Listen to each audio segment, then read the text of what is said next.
이제 모두 일어나셔서 영과 진리로 주일 예배를 하나님께 드리시겠습니다.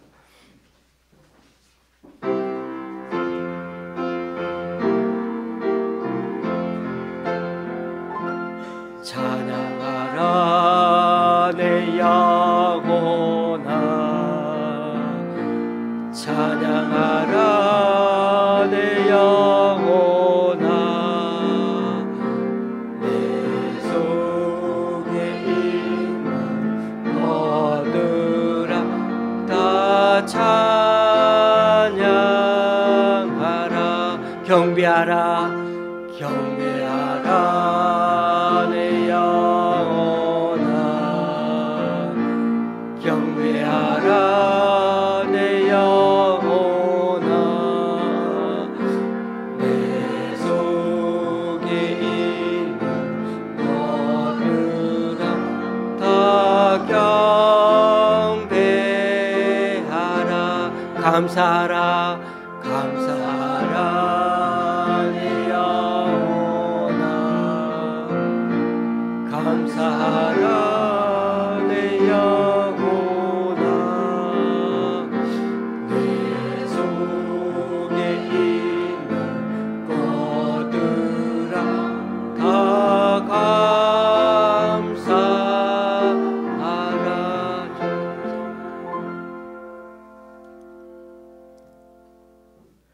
할렐루야. 여호와를 경외하며 그의 계명을 크게 즐거워하는 자는 복이 있도다. 그의 후손이 땅에서 강성하며 정직한 자들의 후손에게 복이 있으리로다. 은혜를 베풀며 구워주는 자는 잘 되나니 그 일을 정의로 행하리로다. 그는 영원히 흔들리지 아니하며 의인은 영원히 기억되리로다. 아멘. 사도신경으로 주님께 신앙 고백 올려드립니다. 전능하사 천지를 만드신 하나님 아버지를 내가 믿사오며 그 외아들 우리 주 예수 그리스도를 믿사오니 이는 성령으로 잉태하사 동정녀 마리아에게 나시고 본디오 빌라도에게 고난을 받으사 십자가에 못 박혀 죽으시고 장사한 지 사흘 만에 죽은 자 가운데서 다시 살아나시며 하늘에 오르사 전능하신 하나님 우편 앉아 계시다가 저리로서 산자와 죽은 자를 심판하러 오시리라. 성령을 믿사오며 거룩한 공회와 성도가 서로 교통하는 것과 죄를 사하여 주시는 것과 몸이 다시 사는 것과 영원히 사는 것을 믿사옵나이다. 아멘. 자리에 앉으셔서 찬송 6장 하나님께 찬양 드리시겠습니다.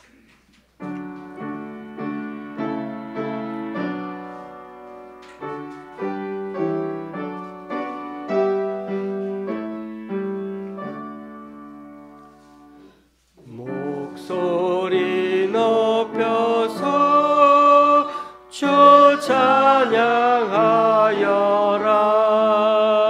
영광과 권세와 존귀와 위엄을 오늘이 다스리시는 만왕의 왕께 돌려라.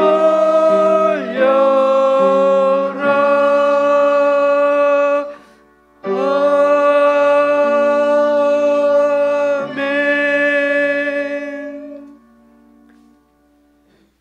성경책 뒷면에 있는 교동문 134번입니다. 교동문 134번.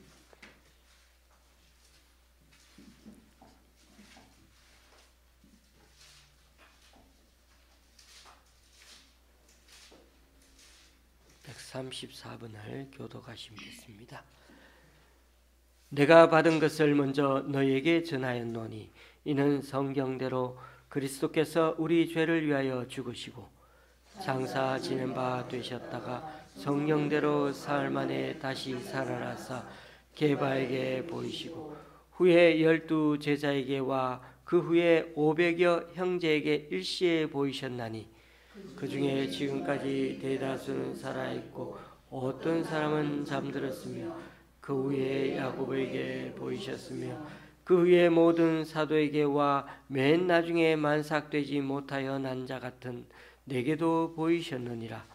그리스도께서 만일 다시 살아나지 못하셨으면 우리가 전파하는 것도 헛것이요 또 너희 믿음도 헛것이며, 만일 그리스도 안에서 우리가 바라는 것이 다만 이 세상의 삶뿐이면 모든 사람 가운데 우리가 더욱 불쌍한 자이리라. 그러나 이제 그리스도께서 죽은 자 가운데서 다시 살아나사 잠자는 자들의 첫 열매가 되셨도다. 아멘. 171장입니다. 찬송가 171장.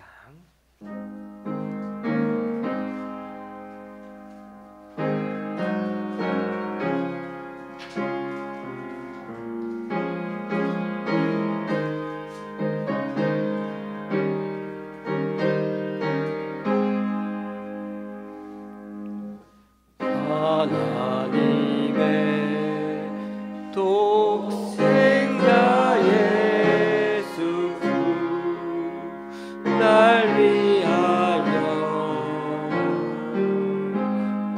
오시었네. 내 모든 죄 사시려고 십자가 지셔서 사셨네. 살아계신 주 나의 참된 소망 두려움이 사라지네. 사랑의 주내 갈 길 인도하니 내 모든 삶의 기쁨 늘 충만하네. 주 안에서 거듭나누리 기뻐하며 찬양하리. 가슴 속에 넘치는 왁시 우리의 가는 길에 소망 넘치네. 살아신 주 나의 참된 소망 두려움이 사라지네. 사랑의 주내 갈 길 인도하니 내 모든 삶의 기쁨 늘 충만하네. 선한 싸움 다 마친 후에 우리 주님 외우리라. 사망 권세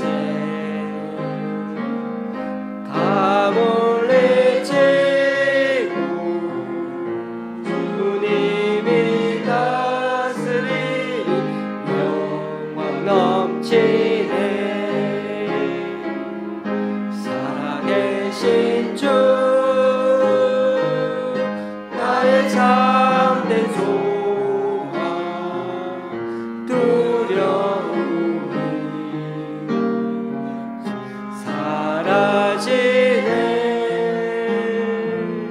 사랑의 주내 갈 길 인도하니 내 모든 삶의 기쁨 늘 충만하네.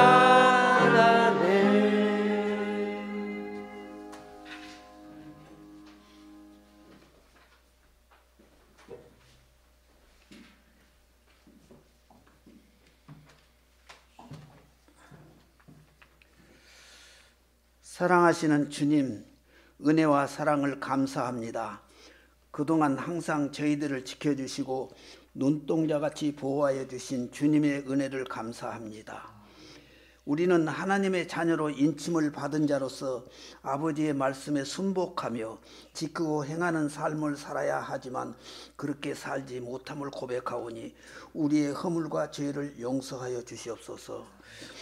믿음이 연약하여서 항상 쓰러지고 넘어질 때가 많았사옵니다. 원하고 비웃기는 하나님의 말씀 앞에 늘 자신을 비춰보고 말씀을 온전히 지키고 순종하는 삶을 살게 인도하여 주옵소서. 거룩하고 자비로우신 하나님 아버지, 날마다 나를 변화시켜서 성령의 인도하심 따라 하나님의 말씀을 지키고 행함으로 하나님을 기쁘시게 하는 삶을 살게 인도하여 주시옵소서. 오늘 거룩하고 복된 부활주일을 맞아 하나님께 예배 드리러 나왔습니다. 제단에서 선포되는 하나님의 말씀을 잘 듣고 마음에 새겨서 그 말씀을 지키고 행하는 삶을 살게 인도하여 주시옵소서. 오늘 또 하나님의 말씀을 수종든 목사님께 성령의 충만한 은혜를 주셔서 말씀을 잘 증거하게 하시고 우리는 그 말씀을 마음으로 받아서 지키고 행하는 믿음의 삶을 살게 인도하옵소서. 이 모든 말씀을 날 구원하신 예수 그리스도 이름으로 기도드립니다. 아멘.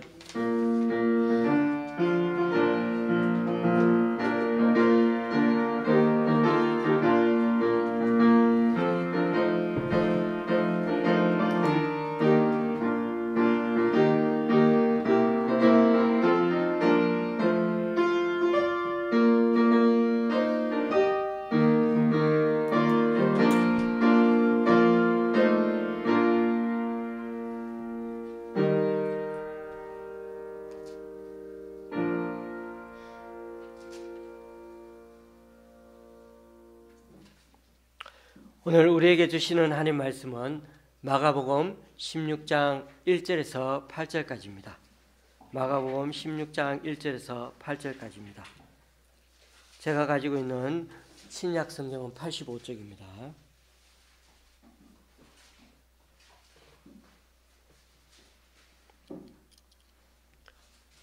마가복음 16장 1절에서 8절까지입니다.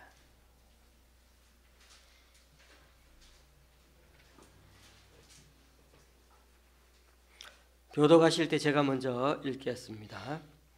안식일이 지남에 막달라 마리아와 야고보의 어머니 마리아와 또 살로메가 가서 예수께 바르기 위하여 향품을 사다 두었다가 안식 후 첫날 매우 일찍이 해 돋을 때 그 무덤으로 가며 서로 말하되 누가 우리를 위하여 무덤 문에서 돌을 굴려 주리오 하더니 물을 들어 본즉 벌써 돌이 굴려져 있는데 그 돌이 심히 크더라. 무덤에 들어가서 흰옷을 입은 한 청년이 우편에 앉은 것을 보고 놀라매 청년이 이르되 놀라지 말라. 너희가 십자가에 못 박히신 나사렛 예수를 찾는구나. 그가 살아나셨고 여기 계시지 아니하니라. 보라, 그를 두었던 곳이니라. 가서 그의 제자들과 베드로에게 이르기를 예수께서 너희보다 먼저 갈릴리로 가시나니 전에 너희에게 말씀하신 대로 너희가 거기서 배우리라 하라 하는지라. 여자들이 몹시 놀라 떨며 나와 무덤에서 도망하고 무서워하여 아무에게 아무 말도 하지 못하더라. 아멘.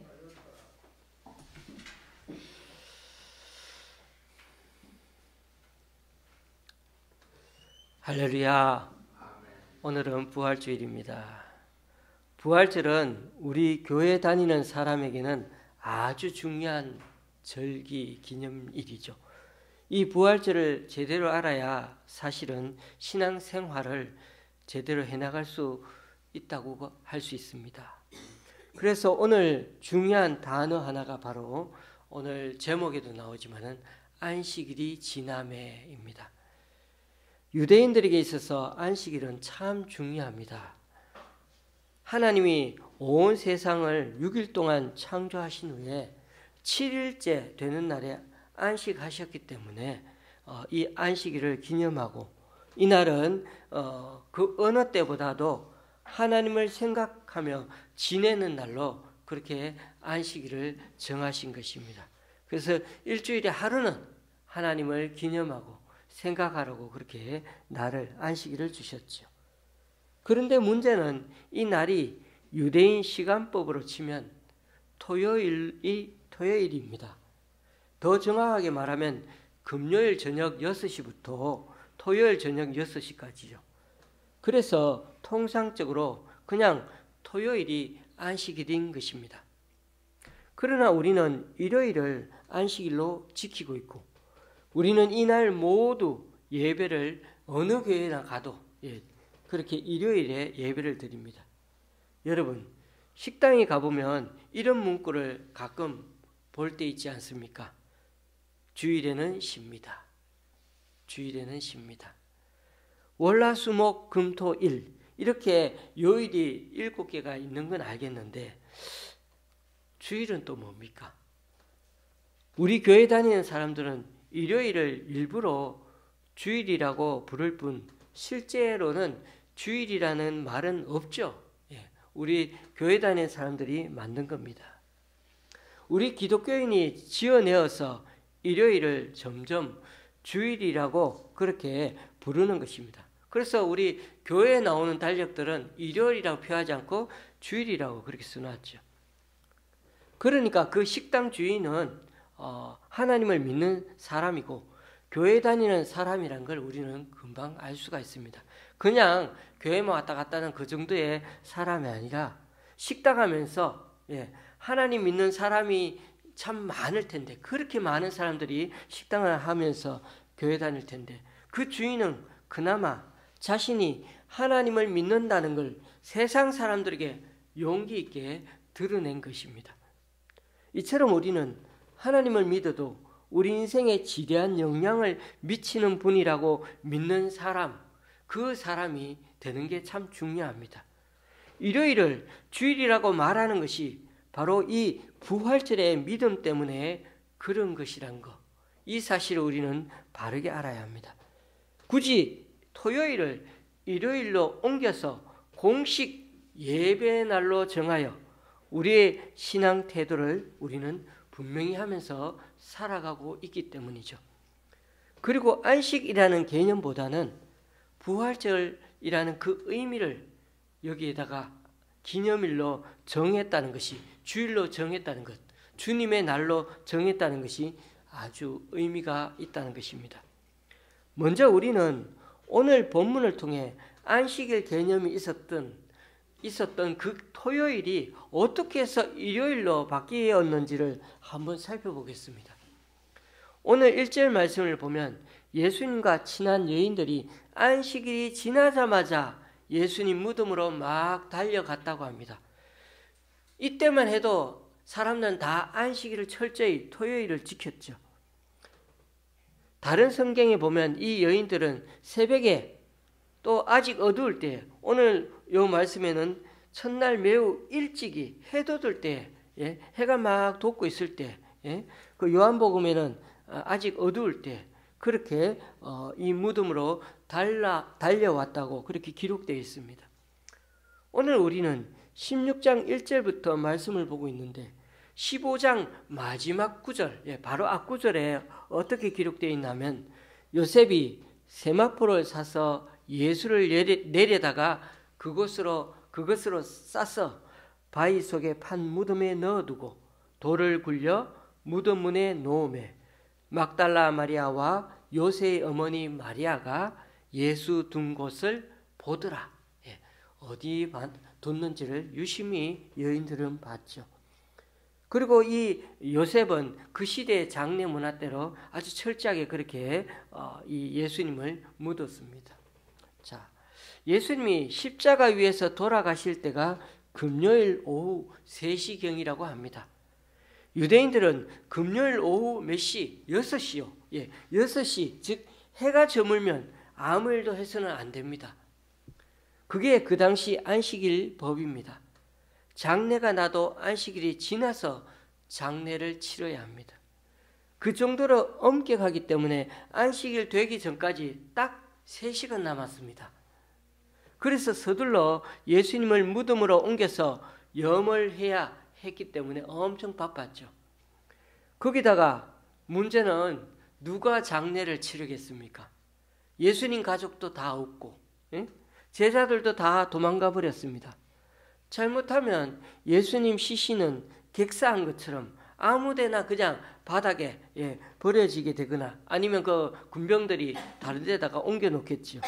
그런 상황에 처했지만은 다행히도 당시 산헤드린 공회원으로 하나님에 대한 믿음을 올바로 가진 부자한 사람이 있었는데, 그 요셉이라는 사람이 그 사형수의 시신을 자기가 묻겠다며 총독에게 가서 이 시신을 내어달라고 요청했습니다.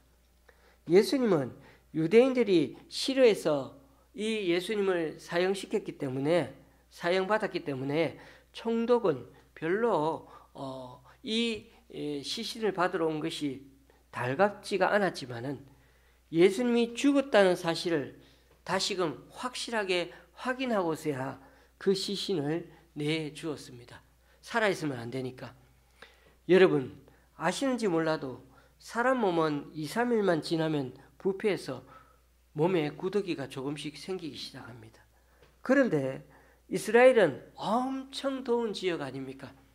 그만큼 더 쉽게 몸이 부패하여 냄새나기 시작합니다. 예수님이 죽은 나사로 집에 조금 늦게 갔더니만 뭐라고 했죠? 거기서 그 가족이 너무 늦게 왔다며 벌써 냄새가 나기 시작한다면서 그렇게 잔소리하던 게 생각나지 않습니까? 그런데 예수님은 3시간 안에 시신을 무덤에다가 그렇게 옮겨서 자리를 잡고 염을 하고 천으로 싸고 거기다가 향을 막 뿌리고 그렇게 해서 무덤에 두고 나와야 하는 그 과정까지 얼마나 바빴겠습니까? 거기다 유대인들은 바위를 파서 무덤을 만들다 보니 대부분 그 바위가 있는 무덤은 마을에서 많이 떨어진 곳에 있었으니 거기로 이동해 가는 시간도 많이 필요했을 것입니다. 자, 여기서 중요한 점은 예수님 시신을 아주 급하게 옮겼습니다. 그것도 원래는 요셉 자신의 무덤으로 사용하려고 했던 그 무덤을 예수님을 위해 대신 양보해 드린 거죠. 그리고 보십시오. 여인들이 예수님 무덤이 어디 있는지를 딱 보고 있었죠. 예수님 시신은 토요일 하루 동안 무덤에 있다가 일요일 새벽이 되었을 때 여인들이 이렇게 땅거머니가 아직 남아있는데도 막 그렇게 이 새벽 일찍 무덤을 찾아온 것은 바로 금요일에 염을 제대로 하지 못했다는 그 생각이 들어서 급하게 그렇게 장례를 치렀다는 것을 알고 생각하고 자신들이 빨리 가서 손을 써서 제대로 장례를 그렇게 치르려고 하는 것을 보게 된 그런 것을 우리가 알 수가 있습니다. 막달라 마리아를 비롯한 여인들 몇 명은 예수님을 위한 그 향품을 사다 두었다가 안식 후 첫날 새벽 일요일에 예수님 무덤으로 왔죠. 그들은 이 무덤으로 오면서 무슨 걱정을 했죠? 누가 우리를 위해 무덤 문에서 돌을 굴려줄 수 있지? 돌이 너무 커가지고 무덤 입구는 맷돌과 같은 엄청난 돌이 그렇게 장정 여러 명이 밀어야 겨우 열리는 그런 무덤 입구였습니다. 그래야 남들이 시신을 훔쳐가지 않으니까. 그리고 이 부자 무덤이니까 부자가 무덤에 들어가려고 자기 무덤을 샀으니까 튼튼했죠. 그런데 무덤에 가보니 이미 돌이 굴려져 있었습니다. 그리고 무덤에 들어가 보니 흰옷을 입은 한 청년이 떡하니 앉아 있는 것입니다. 누가 봐도 그 사람은 자신이 알고 있는 예수님은 아니었죠. 그 사람은 사람이 아니었죠. 천사였던 것입니다. 천사는 거기서 마치 여인들이 올 줄 알고나 기다렸다는 듯이 여인들을 맞이하며 이렇게 말합니다. 놀라지 말라. 너희가 십자가에 못 박히신 나사렛 예수를 찾는구나. 그가 살아나셨고 여기 계시지 아니하니라. 보라. 뭘 보라고요? 그를 두었던 곳이니라. 예. 거기 보니까 예수님이 누워 계시지가 않는 거예요. 비어 있는 거예요. 예. 유대인 무덤에 들어가 보면 넓은 돌판이 있습니다. 그리고 거기에다 시신을 올려두는데 유대인들은 시체를 그냥 놔두지 않고 세마포천으로 온몸을 감싸고 그 수위가 세마포였는데 향료 가루를 뿌리고 이렇게 하는데 그 다음에는 그걸 싸가지고는 똘똘 묶어 놓습니다. 그런데 지금 이 예수님 시신은 어디 간 데 없고 더 이상한 점은 수위는 그대로 있더라는 겁니다. 그러니까 누군가가 외부에서 이 수위를 벗겨서 예수님이 일어난 것도 아니고 몸이 막 이렇게 해서 수위를 벗긴 것도 아니고 몸이 그냥 썩 빠져나와서 그냥 몸만 싹 사라져서 그냥 수위가 몸이 있던 그 자리가 어떻게 푹 꺼진 채로 그렇게 놓여 있더라는 것입니다. 이 부분은 요한복음 20장을 잘 보면 이해가 됩니다. 그래서 수위가 개어 놓은 상태도 아니고 헝클어진 상태도 아닙니다. 그냥 사람을 묶어두고 싸두었던 수위 그대로 푹 꺼진 채로 머리를 싸맨 수건도 그냥 이렇게 몸과 떨어져 있는 그 자체로 그냥 있는 거예요. 자, 여인들은 이제 돌판도 봤죠? 그 위에 놓인 수위와 그리고 속이 빈 머리 수건도 보고 그리고 그 둘 사이에 떨어진 간격도 보면서 진짜 예수님이 살아나셨구나 하는 것을 조금씩 확인하기 시작했습니다. 그러니까 무덤굴 안에는 사람 손에 전혀 건드려지거나 접혀지거나 어떻게 되지 않은 상태로 그대로 보존되어 있었던 것입니다. 어떻게 보면 나방이 나와서 버린 그 그런 껍질 같은 상태였다는 것입니다. 그런데 여러분, 이 여인들의 반응이 8절에 어떻습니까? 여자들이 몹시 놀라 떨며 나와 무덤에서 도망하고 무서워하여 아무에게도 아무 말도 하지 못하더라. 이 여인들은 예수님이 장례를 제대로 치르고자 찾아온 것이지 이런 놀라운 일이 있으리라고는 상상도 못했어요. 왜 그럴까요? 예수님은 12제자에게만 계속해서, 그죠?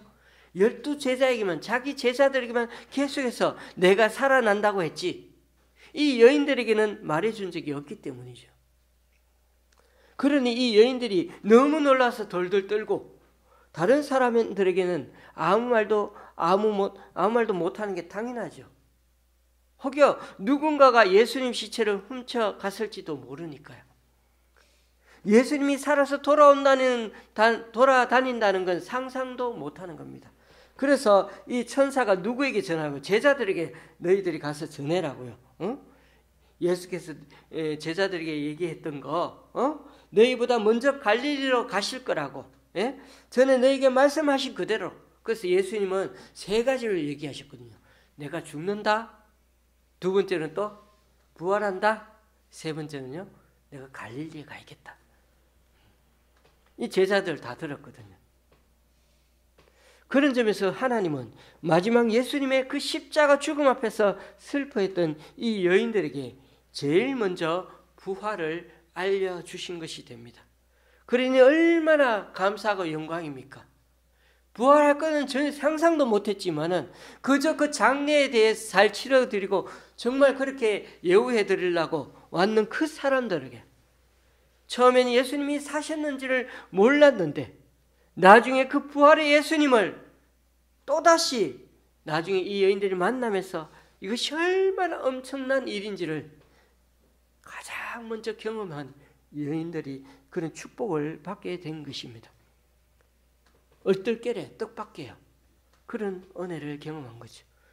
교우님들, 이제 식당에 갔다가 주일에는 쉽니다라는 문구를 보시면 그 사람의 마음을 한번 생각해 볼 필요가 있습니다. 얼마나 예수님이 좋으면 저렇게 할까 말입니다. 얼마나 그 예수님이 대단하면 자기 생업이 걸려 있는데, 요즘은 예전보다 좀 다를 수 있습니다만은 일요일에 장사를 못하면 월 매출에 많은 타격이 갑니다. 식당은 대체로 거의 평일에도 잘 안 쉬지만 그래서 일요일은 더더욱 쉬면 안 되죠. 유대인들은 안식일을 토요일로 정했는데 왜 우리는 같은 하나님을 믿으면서 일요일로 변경했느냐고요?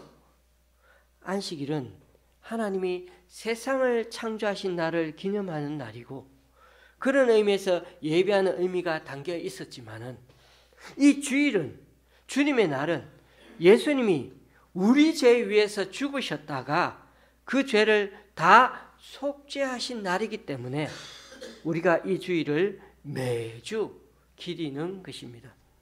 그런 점에서 이 주일은 예수님의 부활을 절대 잊지 말자고 매주일 우리가 기념하고 있는 날인 것입니다.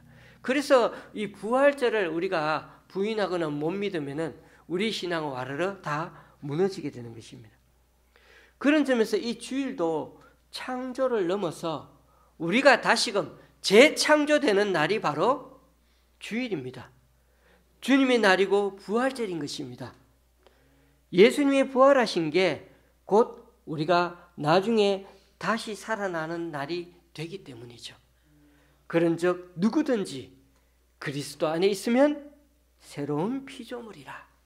이전 것은 지나갔으니 보라 새 것이 되었도다. 우리는 지금 이렇게 걸어다니고 살아가지만 사실은요, 영적으로 죽은 사람들이 참 많다는 것입니다. 먹고 생각하며 걸어다니며 살지만 사실 여러분 정말 우리가 얼마나 가치 있게 인생을 살아가고 있습니까? 그냥 목숨이 주어져서 살지 정말 인간답게 의미 있게 살아가고 있습니까? 한번 가슴에 손을 얹고 곰곰이 한번 생각해 보십시오. 나를 위해서 사는 날들이 너무 많잖아요. 우리가 우리 인생을 정말 그렇지 않게 산다는 거 우리 자신이 잘 알지 않습니까? 우리 양심의 소리를 한번 들어보십시오.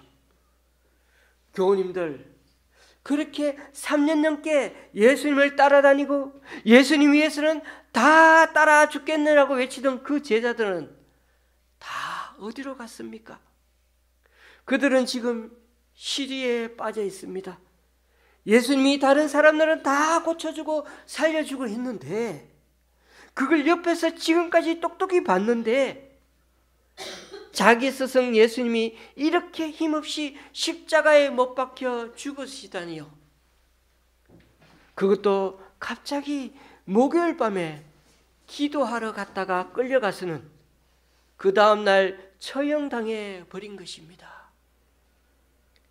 예전에 우리나라 권력가들도 그랬습니다. 누군가가 계속해서 시끄럽게 하고 하면은 결국은 나중에는 뭐 왕들이고 뭐 간에 먼저 사람을 죽여놓고 봅니다. 예수님은 재판조차 정식으로 제대로 변호하거나 스스로 그렇게 해보지도 못하고 대제사장에게 끌려갔다가 총독에게 또다시 왕에게 또다시 총독에게 왔다 갔다 하다가 그날 당일에 사형 선고받고 그날 당일 즉석에서 처형받고 죽으셨으니 얼마나 원통한 일입니까? 그런 점에서 저는 제자들 마음을 10분 이해가 됩니다. 하루아침에 자기의 희망인 자기 스승이 싸늘한 시체가 되어버렸으니까요. 그런데 교우님들 생각해 보십시오. 예수님은 당연히 죽은 자도 살리시는 분이었는데 이 정도 권력가들을 예수님이 다 물리치지 못했을까요? 천만의 말씀 만만의 말씀입니다. 그럼에도 예수님이 아무 말도 못하고 사람들 손에 끌려가서 십자가에서 피 흘리시고 숨도 제대로 못 쉬면서 그 십자가 위에서 온갖 고통을 다 뜨거운 태양볕에서 받아내고 온몸이 바짝바짝 말라가며 그것도 6시간이나 매달려 있었던 이유가 무엇인지 아십니까? 바로 인간의 죄 때문입니다. 본래 하나님이셨던 그분이 일부러 사람이 되어 이 세상에 오셔서 죽으신 이유는 단 하나, 우리들 이 마음속의 욕심과 이기심, 본능적으로 늘 죄 속에 살아가는 우리들 때문인 것입니다. 사실 사람은 죽으면 그만 아닙니까? 죽으면 인생이 다 끝나는 것인데, 그런데도 예수님은 당신의 목숨을 내놓으셨습니다. 아깝지 않게 내놓으셨습니다. 어디에다가? 사람들의 그 죄의 대가로 대신 치르신 것입니다. 죄의 대가는 반드시 죽음이기 때문이죠. 저와 여러분이 죄 때문에 죽어야 한다는 것입니다. 원래는 사람을 창조하실 때 여기서 행복하게 살도록 지어 놓았는데, 그렇게 살게 해 놓았는데, 사람의 욕심이 그 죄로 인해 타락해버리고 망가뜨린 것입니다. 그러므로 제자들 편에서 예수님 죽은 게 너무나 안타까운 일이지만, 예수님은 제자들에게 그렇게만 얘기하지 않으셨습니다. 다시 살아날 거라고도 얘기하셨죠. 그런데 제자들은 예수님이 자꾸만 죽는다는 것만 얘기하니까 그게 너무 싫어서 뒤에 말은 들을 생각도 하지 않았습니다. 그리고 내가 부활했다는 사실을 너희들보다 먼저 가서 갈릴리에 있을 테니까 거기 와서 확인하라고요. 갈릴리가 예수님을 처음 만났던 그 자리 아닙니까? 거기 와서 확인하라고요. 그런데 제자들은 예수님이 죽는다는 그 소리를 듣고 싶지 않아가지고 몇 번이나 얘기하는데 손살에 쥐고서 안 들었죠. 예수님은 제자들에게 계속 반복해서 얘기하기를 사흘 만에 살아날 거라고 말했습니다. 사흘 후가 아니라 사흘 만에 말입니다. 예수님은 사실 죽음 상태로 된 게 한 40시간도 안 되는 것 같습니다. 금요일 오후 3시부터 주일 오전 6시까지만 계산해도 39시간 정도 되거든요. 어쨌든 예수님이 다시 부활하시면서 예수님의 죽음이 우리 대신 죽으셨으니 그 원리가 부활에도 적용이 되는 것입니다. 예수님을 믿은 사람은 예수님과 함께 죄에 대해 죽는 것이고, 또 예수님과 함께 살아서 누구든지 새로운 피조물이 되는 것입니다. 새로 창조되고 새로 태어나는 거나 마찬가지라는 것입니다. 교우님들, 이제 이 사실을 꼭 기억하셔야 하는데요. 우리 주님을 믿는 사람은 예수님이 우리 안에 영원히 거하신다는 사실 말입니다. 그래야 우리가 죽었어도 부활하게 될 것입니다. 그래야 우리가 이 세상에서 판판이 깨어지는 것 같아도 다시 일어서고 주님께서 우리의 권능이 되고 능력이 되고 힘이 되어 주신다는 것입니다. 내가 그리스도와 함께 십자가에 못 박혔나니 그런즉 이제는 내가 사는 것이 아니요 오직 내 안에 그리스도께서 사시는 것이라. 이제 내가 육체 가운데 사는 것은 나를 사랑하사 나를 위하여 자기 자신을 버리신 하나님의 아들을 믿는 믿음 안에서 사는 것이라. 교우님들, 오늘 말씀이 좀 이해가 되시는지 모르겠습니다. 잘 나가시던 예수님이 일부러 사람들에게 붙잡혀서 죽으셔야 했던 그 이유가 바로 우리들 죄 때문이었습니다. 예수님은 이 죄 문제를 해결하기 위해 이스라엘에 오셨습니다. 저와 여러분 속에 있는 이 타락한 사람 마음의 죄를 그 누구도 해결할 수 없다는 사실을 우리가 인정하고 주님 앞에 나올 때 그때 우리에게 희망이 있습니다. 그때부터 우리의 인생은 구원의 손길이 임하게 되는 것입니다. 부활절을 맞아 매주 맞이하는 이 주일이 바로 부활하신 주님을 기리는 날이라는 사실을 잊지 마시고 그 하나님에 대한 믿음에 굳게 서서 우리 모두 한 사람도 빠짐없이 주님의 날에 천국에서 다시 만날 수 있는 우리 모두가 될 수 있기를 주님의 이름으로 간절히 축원합니다. 기도하시겠습니다. 주님, 오늘 말씀을 통해 왜 안식일 토요일이 부활절을 기리는 주일로 바뀌었는지를 함께 그 의미를 묵상해 보았습니다.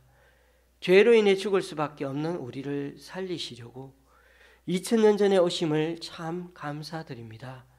제자들의 오해에도 불구하고 그 끔찍한 고통으로 뜨거운 떼약볕 아래서 6시간이나 달리며 횡격막을 제대로 움직여 숨도 쉬지 못하시는 고통을 그대로 감내해야 했던 우리 주님의 사랑을 절대 잊지 않는 우리 되게 하여 주소서. 그래서 앞으로도 우리가 주님 앞에 얼마나 죄인인지를 늘 잊지 않고 늘 주님 도움받으며 늘 경건하게, 늘 능력 있는 자로, 늘 겸손하게, 늘 다른 사람들을 제대로 섬기며 주님이 이 땅에 우리를 있게 하신 그 인간 본연의 모습답게 살아가는 우리 각자가 되게 하여 주옵소서. 또한 오늘 거행하는 이 성찬식을 통해 다시금 우리 마음이 새롭게 거듭나는 기회가 되게 하여 주시옵소서. 예수님의 이름으로 간절히 기도드리옵나이다. 아멘. 이어서 성찬식을 거행하겠습니다. 우리 최상수 집사님 한번 나와주시고요. 찬송가 228장 1절 2절을 찬양하시겠습니다.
내가 너에게 전한 것은 주께 받은 것이니 곧 주 예수께서 잡히시던 밤에 떡을 가지사 축사하시고 떼어 이르시되 이것은 너희를 위하는 내 몸이니 이것을 위하여 행하여 나를 기념하라 하시고 식후에 또한 그와 같이 잔을 가지시고 이르시되 이 잔은 내 피로 세운 새 언약이니 이것을 행하여 마실 때마다 나를 기념하라 하였으니 내가 이 떡을 먹으며 이 잔을 마실 때마다 주의 죽으심을 그가 오실 때까지 전하는 것이니라.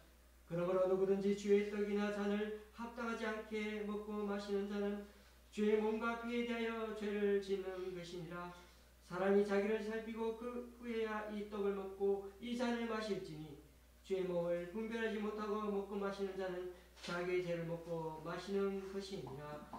이 시간 먼저 주님께서 우리 위에 찢으신 몸을 기념해서 떡을 나누기로 하겠습니다. 우리 떡을 나눌 때 우리 세례 받고요 있게 하신 분들은 받으시기 바랍니다.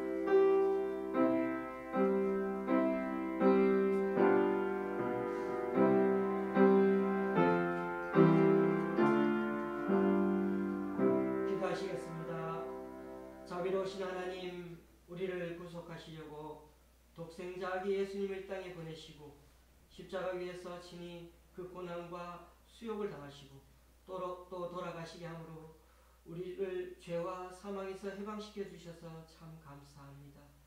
하나님 앞에 구속함을 입은 우리들이 하나님 사랑과 그리스도의 은혜를 늘 기억하면서 다시금 이 부활절을 맞아 성찬식을 거행합니다. 성례에 동참하면서 주님의 몸을 대할 때 우리의 심령이 날로 새로워지게 하시고 우리의 삶 또한 변화되게 주옵소서. 주님과 우리가 연합된 자로서 우리를 위해 당하신 그 주님의 고난과 죽으심 그리고 부활의 승리가 우리들 인생에도 나타나게 하여 주시고 세상에서 삶이 주님과 동행하는 하루하루가 되게 하여 주옵소서. 그러므로 오늘 이 성찬 예식이 매일 먹는 세 끼의 밥상 안에서 주님의 영적인 양식을 공급받는 것처럼 주님의 힘으로 살아가는 우리 좋은 시학교의 성도, 이곳에 참석한 성도님들이 다 되게 하여 주옵소서. 예수님의 이름으로 기도드리옵나이다. 아멘.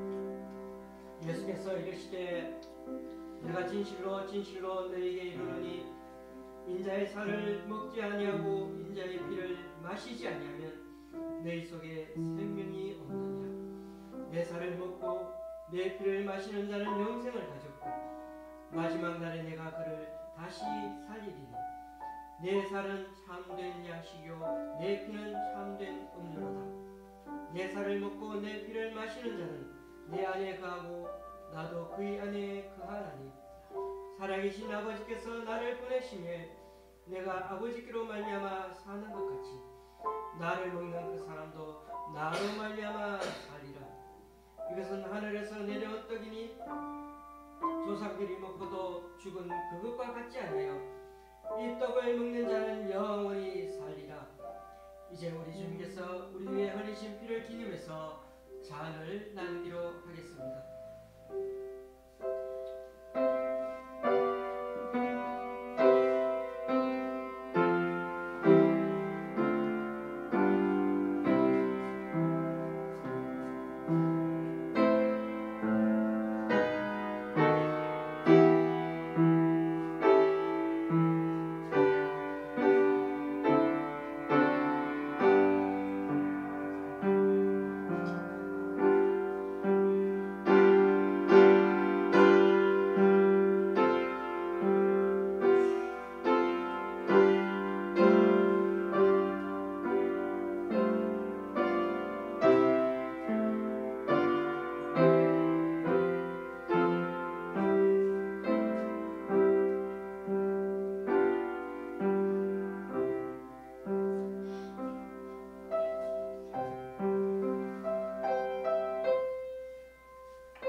하나님, 우리가 세상을 하루하루 살아가는 게 때로는 참 힘들고 어려울 때가 많이 있습니다. 그럴 때마다 세상과 타협하기도 하고 이 어려운 자리 어떻게든 피하게 해달라고 기도도 해봅니다. 돌아보면 우리는 의로운 것 같이 행동하는데 우리 또한 세상과 마찬가지로 죄인의 개수 같은 존재들임을 고백합니다. 이 시간 우리들 주님의 보혈을 의지하여 다시금 우리들 마음과 태도를 새롭게 정리하게 해주시고 성찬의 놀라운 혈육이 우리들 자신들에게서 먼저 나타나는 시간이 되게 하여 주옵소서. 나에게 찾아오신 그 주님의 사랑 더 깊이 깨닫고 비록 작은 교회이지만 주님 안에서 참된 교제와 신앙생활의 의미를 더 알아가는 귀한 성도들 다 되게 하여 주옵소서. 앞으로도 매일 주님 말씀 대할 때마다 우리 죄 씻어주신 주님의 보혈로 말미암아 하루하루 생활 속에서 우리 자신들에게 구체적으로 적용될 수 있도록 우리 시야를 열어주시고 용기를 갖고 순종하는 길을 걸어갈 수 있게 인도하여 주옵소서. 예수님의 이름으로 기도드리옵나이다. 아멘.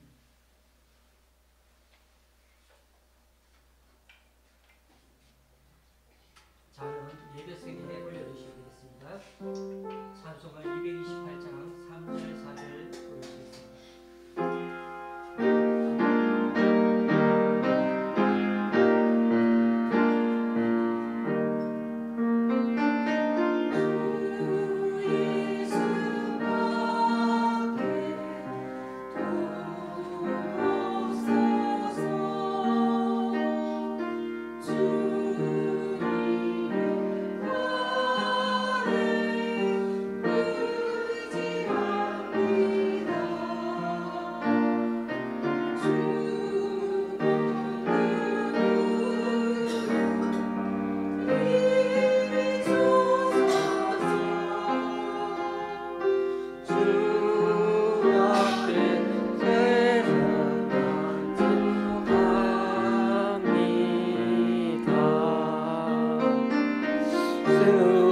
주님의 성찬 받을 때마다 하늘의 기쁨 미리 맛보고 어린 양 잔치 참양같이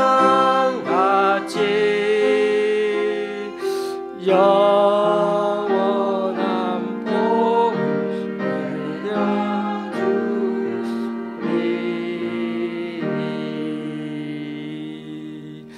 아멘.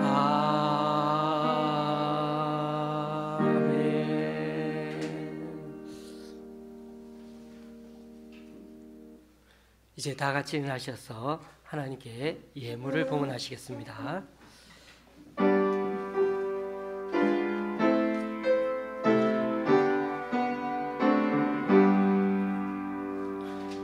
나의 호화 드리니 주여 받아주셔서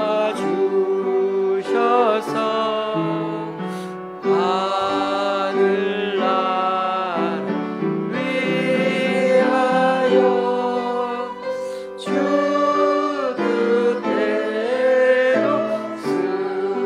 쓰소서.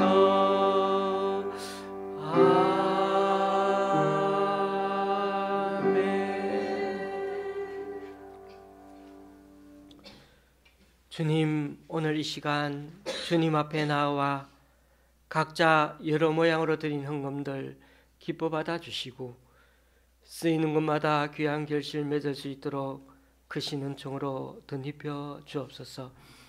지난주에 우리 교회 성도님 세 분의 11조 헌금과 세 분의 부활절 헌금과 8분의 주일 헌금을 주님께 드렸습니다. 그리고 강원도 장로님 가정에서 전라도 광주의 집사님 가정에서 강동구 집사님이 또한 목동의 집사님 가정에서 연희동 장로님 가정에서 귀한 헌금을 주님께 올려드립니다.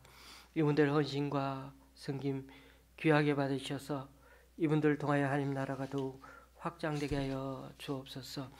오늘 말씀처럼 주일을 우리 인생의 삶의 모토로 삼고 때로는 자기 목숨처럼 주의를 지키며 살아가는 성도님들과 우리 그리스도인들이 있음을 다시 한번 기억하고 우리 각자들 직장과 사업소와 가정과 자녀에게도 이 같은 은혜를 베풀어 주셔서 어딜 가나 주님 믿는 자 드러내며 주님 위에 살아가는 자에게는 늘 형통의 복을 더하여 주옵소서. 그래서 주님의 자녀는 주님께서 이끌어 주신다는 사실을 믿고 더욱 적극적으로 주님 위에 또 우리의 삶 속에서 살아가는 우리 모두가 되게 하여 주옵소서. 예수님의 이름으로 봉헌기도 드립니다. 아멘. 앞뒤 좌우로 인사 나누시겠습니다.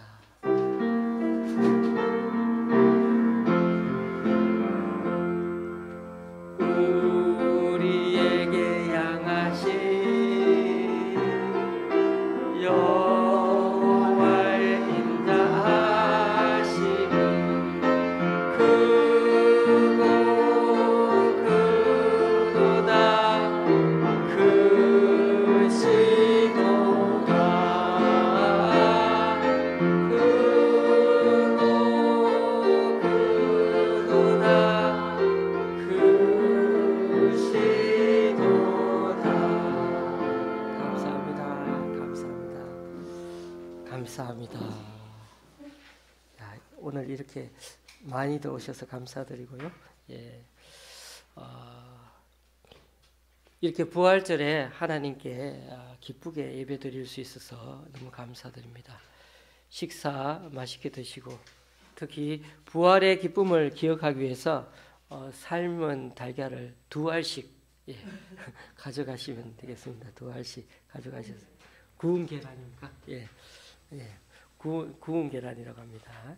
구운 계란 가져가시면 되겠습니다.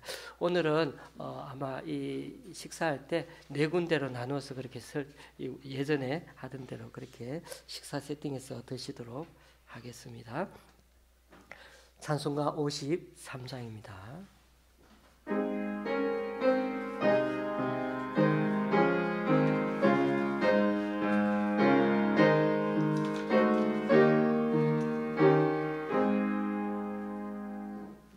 성전을 떠나가기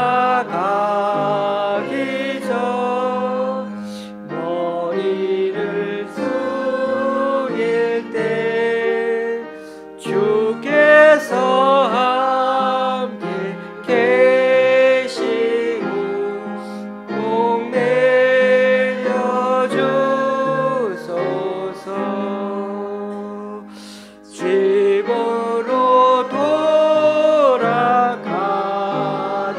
길 주로 행하시고 내 모든 손에 신사를 보내려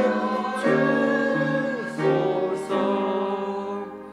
거룩한 날이 다가고 저녁이 되도록 주 우리 맘에 빛되사 늘 계시옵소서.